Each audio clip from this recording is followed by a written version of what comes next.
कैसे हो आप सब लोग। आशा करता हूँ सब ठीक ही होंगे। तो चलिए बढ़ते हैं अपनी नई कहानी की ओर।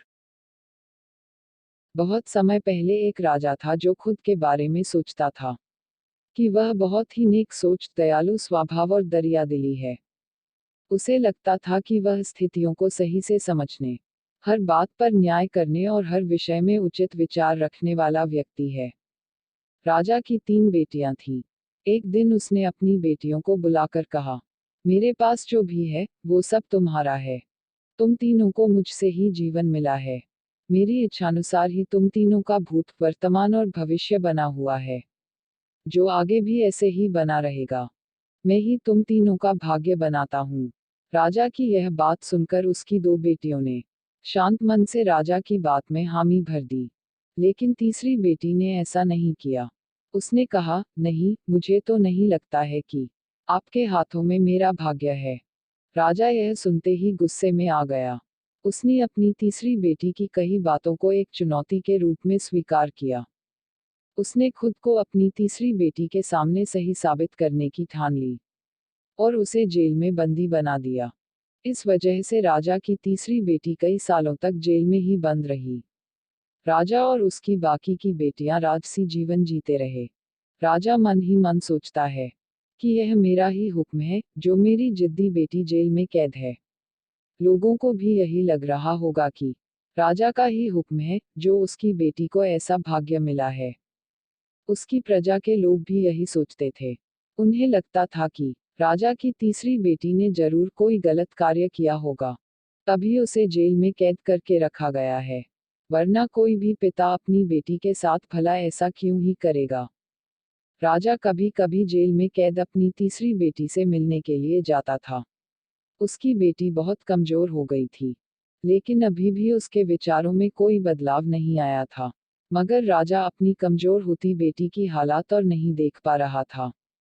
एक दिन उसने अपनी तीसरी बेटी से कहा, इस तरह से तुम्हारा जिद करना मुझे बहुत गुस्सा दिलाता है। अगर तुम इसी तरह मेरी आंखों के सामने रही, तो गुस्से में मैं न जाने क्या कर बैठूंगा। मैं तुम्हें मौत की सजा भी दे सकता हूँ, लेकिन मैं एक अच्छे दिल का हूँ, इसलिए मैंने सोचा है कि तुम अब मेरे राज्य के पास के ही एक जंगल वाली जमीन पर जानवरों के साथ रहोगी। राजा ने आगे कहा, उस जंगल में सिर्फ उन्हीं लोगों को रखा जाता है जो मेरे आदेश का पालन नहीं करते। तुमने भी अपनी जिद की वजह से मेरी बात नहीं मानी, इसलिए तुम भी अब वहां मौजूद लोगों के साथ अपना पूरा जीवन काटोगी। इसके बाद तीसरी बेटी को उस जंगल की जमीन पर रहने के लिए भेज दिया गया। वहां वह फल और सब्जियां खाने और एक गुफा में रहने लगी। उसके पास पीने के लिए झरने का पानी और ठंड से बचने के लिए सिर्फ सूरज की धूप का ही सहारा था। वहां की खुली हवा में रहते हुए और फल फूल खाते खाते वो जल्द ही पूरी तरह से स्वस्थ हो गई। उसने वहां पर खेती करना भी शुरू कर दिया। गुफा को उसने घर की तरह सजा लिया था और खुशी खुशी वहीं रहती थी। एक दिन वहां पर एक भटकता हुआ राहगीर आ पहुंचा। उसे देखते ही देखते राजा की तीसरी बेटी से प्रेम हो गया और दोनों खुशी खुशी वहीं रहने लगे। उस जंगल में उन दोनों के अलावा और भी कई लोग रहते थे, जिनकी मदद से उन्होंने उस जंगल को एक शहर के रूप में बदल दिया। कुछ ही सालों में राजा की तीसरी बेटी और वो राहगीर उस शहर के राजा रानी बन गए। अब उनके शहर की चर्चा दूर दूर तक होने लगी।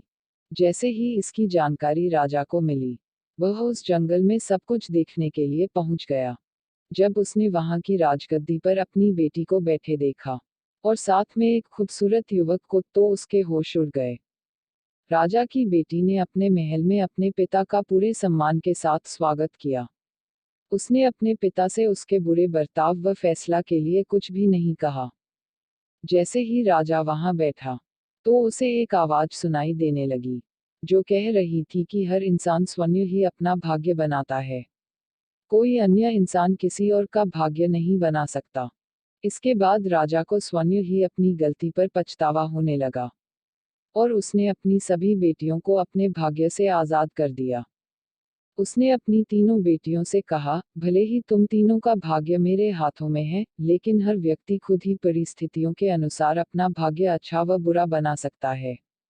राजा और उसकी 3 बेटियों की कहानी हमें यह सीख देती है कि कोई भी व्यक्ति किसी का भाग्य बना या बिगाड़ नहीं सकता। हमारा भाग्य स्वयं हमारे हाथों में ही होता है, जिसे हम अपनी सूझबूझ से बुरी परिस्थितियों में भी अच्छा